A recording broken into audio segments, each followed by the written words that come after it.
This whole area behind me used to be the village of Sumay.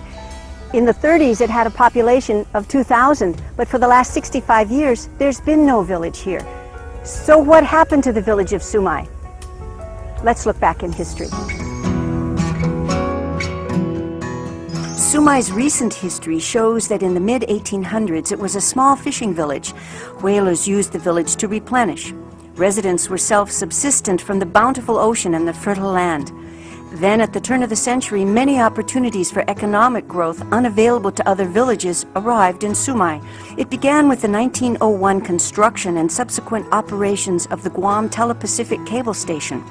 Guam was the final link in a new worldwide communication network, and the undersea cable laid here provided the first direct telegraph route from America to Asia.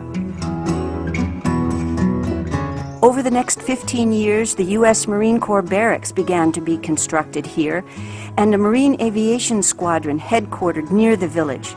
By the mid-1930s, Sumay had many thriving businesses, with branches even in Agana. Then the Pan Am Clippers, historic round-the-world flights, chose Guam as one of their stops. The construction of their hotel, the refitting of the by now abandoned Marine Aviation hangar, and then the well-heeled passengers overnighting here brought unprecedented economic infusion to Sumay.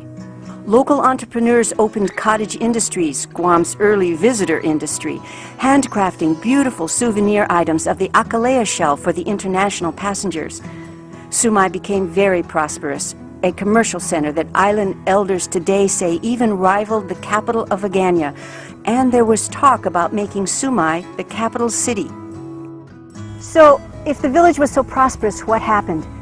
Well, Sumay's disappearance was the result of a changing world. In World War II, when the Japanese attacked Pearl Harbor, they simultaneously attacked Guam, and the planes came from that direction, flying over the village as they shot, and they were targeting the Marine Corps barracks on the cliff there, the cable communication station over here, and the Pan American fuel oil tanks in this area. Villagers fled in terror from the bombing and strafing. Some even died in the attack. The Japanese then evicted the residents and occupied the village for the next 32 months. During the 1944 recapture of Guam, the American pre-bombardment of the island and the fierce combat in this area to take the nearby Orodi airfield completely destroyed the village of Sumay. And while after the war the Navy built 9 replacement island villages, Sumay village was not one of them. Today's Santa Rita village was built for the displaced Sumay residents.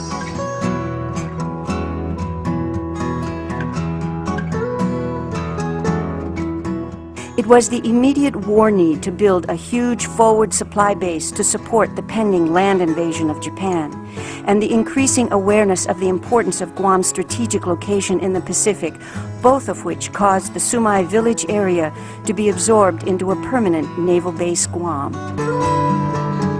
The original residents of Sumay, still living, still have the village deep in their hearts. They enjoy the opportunities when the mayor and the Navy make arrangements so they can be here, to reminisce and remember about their beloved village. More naval base history next time.